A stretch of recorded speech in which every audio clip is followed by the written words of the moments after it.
کڑے لہجے میں دریافت کیا تم کون ہو؟ اچانک اس اجنبی آواز سے بچے سہم گئے، لیکن چونکہ اس گھر کو اپنا دارالامان سمجھے ہوئے تھے، یہ کہتے ہوئے ذرا بھی تعامل نہ ہوا کہ ہم امام مسلم کے یتیم بچے ہیں۔ یہ سن کر ظالم غصے سے دیوانہ ہو گیا، میں تو چاروں طرف ڈھونڈ ڈھونڈ کر پریشان ہو رہا ہوں اور آپ لوگوں نے ہمارے ہی گھر میں عیش کا بستر لگایا ہے۔ یہ کہتے ہوئے آگے بڑھا اور نہایت ہی بے رحمی سے ان ننھے یتیموں کے رخسار پر تماچے برسانا شروع کیے۔ شدت قرب سے دونوں بھائی بلبلا اٹھے، بے تحاشا بیوی دوڑی اور یہ کہتے ہوئے درمیان میں حائل ہو گئی، ارے ظالم یہ کیا کر رہا ہے؟ ارے یہ فاطمہ کے راج دلارے ہیں، ان کی چاند جیسی صورت پر ترس کھا، ہاتھ روک لے ستمگر، جنت کے پھولوں کا سہاگ مت لوٹ، چمنستان قدس کی نازک کلیوں کو گھائل مت کر، بن باپ کے دکھیاروں کا کچھ تو خیال کر ظالم۔ پھر ممتا کی جھونک میں اٹھی اور اس کے قدموں پر اپنا سر پٹکنے لگی، لے میرا سر کچل کر اپنی ہوس کی آگ بجھا لے، لیکن فاطمہ کے جگر پاروں کو بخش دے۔ غصے میں چور سنگ دل شوہر نے اسے اتنے زور سے ٹھوکر ماری کہ وہ پتھر کے ایک ستون سے ٹکرا کر لہو لہان ہو گئی۔ تماچا مارتے ہوئے جب تھک گیا تو شقی ازلی نے دونوں بھائیوں کی مشقیں کسیں اور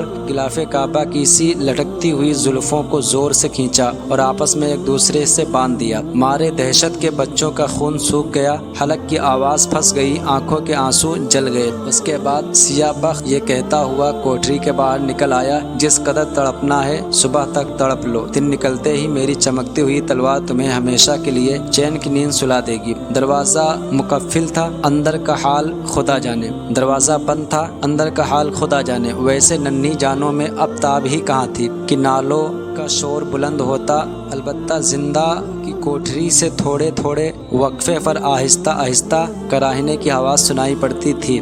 بلا لاؤ قیامت کو، بڑا ناز ہے اسے مناظر کی ہولناکی پر، سوا نیزے والے آفتاب کی روشنی میں، اور وہ بھی سیدہ کے شیر خوار بچوں کی سیری کا تماشا دیکھ لے، اسیری کا تماشا دیکھ لے، اور ذرا محشریوں کو بڑھ کر آواز دو، وہ بھی گواہ ہو جائیں کہ جس محمد عربی صلی اللہ علیہ وسلم کے اشارے ابرو پر کل ان کی بیڑیاں ٹوٹ کر گرنے والی ہیں، آج انہی کی گود کے لاڈلے زنجیروں میں سسک رہے ہیں۔ ہائے مقام بلند کی قیامت آرائیاں، بڑے بڑے لالا رخوں میں حبینیوں اور گل رویوں کا نگار خانہ جمال تو نے دن دہاڑے لوٹ لیا ہے، اور تیرے خلاف کہیں داد و فریاد بھی نہیں ہو سکی۔ ارمانوں کے خون کی سرخیاں لیے ہوئے لرزتی کانپتی سحر طلوع ہوئی، گھنے بادلوں کی اوٹ میں منہ چھپائے سورج نکلا، جو ہی دشمن ایمان نے اپنی خوں آشام تلوار اٹھائی، زہر میں بجھا ہوا خنجر سنبھالا اور خونخوار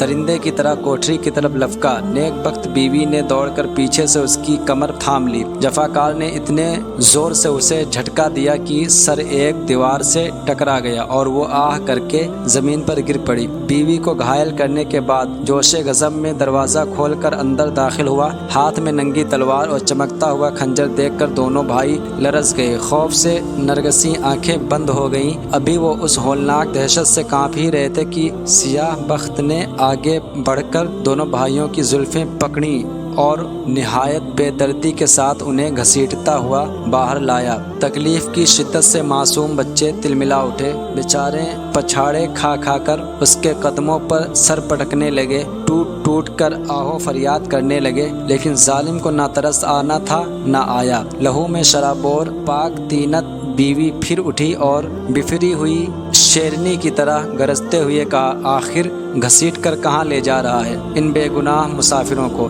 دشمنی تھی تو ان کے باپ سے تھی، 4 دن کے معصوم بچوں سے کیا دشمنی ہے جو تو ان کا خون بہانے پر تلا ہوا ہے؟ ساری دنیا یتیم بچوں پر ترس کھاتی ہے اور تو رات سے انہیں شکنجے میں کسے ہوئے ہے، تھپڑوں سے مار مار کر تو نے ان کا پھول سا چہرہ لہو لہان کر دیا، رحمتوں کی گھٹا کی طرح لٹکتی ہوئی زلفوں کو تو اتنی بے دردی کے ساتھ گھسیٹ رہا ہے کہ بالوں کی جڑوں سے خون بہنے لگا۔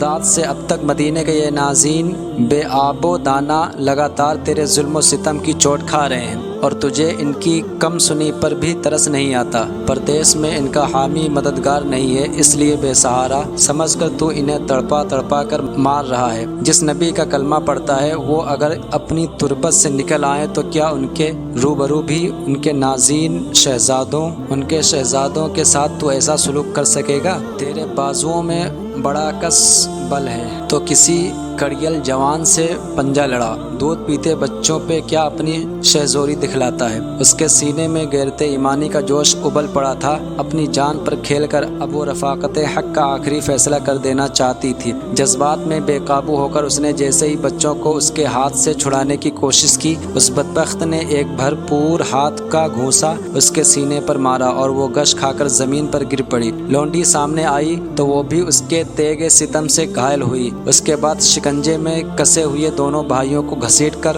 وہ باہر لایا اور سامان کی طرح ایک کھچر پر لاد کر دریائے فرات کی طرف چل پڑا۔ رسیوں میں جکڑے ہوئے مسلم یتیم زندانی اب مقتل کی طرف آہستہ آہستہ بڑھ رہے تھے۔ مایوس چہرے پہ بے بسی کی حسرت برس رہی تھی۔ دم بدم دل کی دھڑکن تیز ہوتی جاتی تھی۔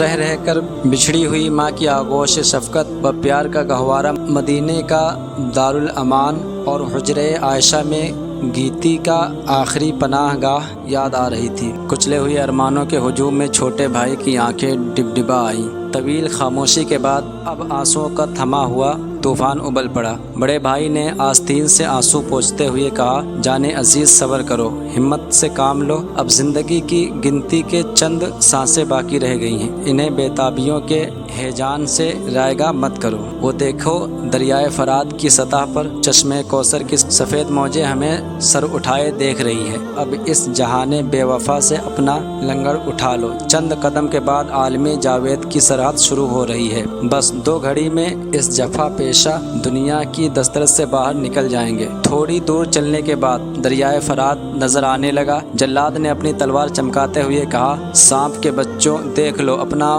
مقتل، یہاں تمہارا سر قلم کر کے سارے جہان کے لیے ایک عبرتناک تماشا چھوڑ جاؤں گا۔ یہ سن کر بچوں کا خون سوکھ گیا۔ کنارے پہنچ کر شقی ازلی نے انہیں کھچر سے اتارا، مشقیں کھولی اور سامنے کھڑا کیا۔ اب دونوں کھلی آنکھوں سے سر پہ منڈلاتی ہوئی قضا دیکھ رہے تھے۔ بے بسی کے عالم میں ڈبڈبائی ہوئی آنکھوں سے آسمان کی طرف تکنے لگے۔ جو ہی موہیں تانے تیور چڑھائے قتل کے ارادے سے اس نے اپنی تلوار بے نیام کی۔ مظلوم بچوں نے اپنے ننھے ہاتھ اٹھا کر رحم کی درخواست کی۔ اتنے میں ہانپتی کانپتی گرتی پڑتی پیکرو وفا بیوی بھی آ پہنچی۔ آتے ہی اس نے پیچھے سے اپنے شوہر کا ہاتھ پکڑ لیا اور ایک عاجز و درماندہ کی طرح خوشامد کرتے ہوئے کہا، خدا کے لیے اب بھی مان جا، آل رسول کے خون سے اپنا ہاتھ رنگین مت کر۔ رحم و غم گزاری کے جذبے میں ذرا ایک بار آنکھ اٹھا کر دیکھو، بچوں کی ننھی جان سوکھی جا رہی ہے، تلوار سامنے سے ہٹا لو۔ نفس کا شیطان پوری طرح مسلط ہو چکا تھا۔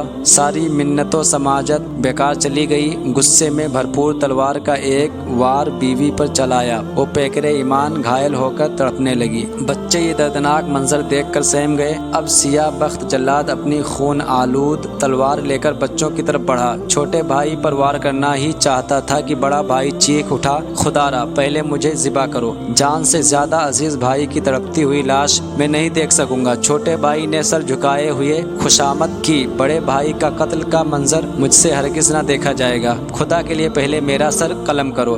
اس لرزہ خیز منظر پر عالم قدس میں ایک ہنگامہ برپا تھا۔ شہنشاہ کونین کلیجہ تھامے ہوئے مشیت کی ادا پر صابر و شاکر تھے۔ سیدہ کی روح پر مچل مچل کر عرش الہی کی طرف بڑھ رہی تھی۔ عالم گیتی کو تے بالا کر دے، لیکن قدم قدم پر سرکار کی پرنم آنکھیں کا اشارہ انہیں روک رہا تھا۔ حیدر خیبر شکن اپنی تیغ ذوالفقار لیے ہوئے سرکار کی جنبش لب کے منتظر تھے کہ آنے واحد میں جفا شعاروں کو کیفر کردار تک پہنچا دیں۔ روح الامین بالوں پر گرا سے دم بخود تھے۔ رضوان کوثر و تسنیم کا ساگر لیے لیے انتظار میں کھڑا تھا۔ عالم برزخ میں ہلچل مچی ہوئی تھی، ملکوت اعلیٰ پر سکتہ تاری تھا کہ ایک مرتبہ بجلی چمکی، ستارہ ٹوٹا اور فضا میں دو ننھی چیخیں بلند ہوئی۔ مرکز عالم ہل گیا، چشمے فلک جھپک گئی، ہوائیں رک گئیں، دھارے تھم گئے اور دھرتی کا کلیجہ شک ہو گیا۔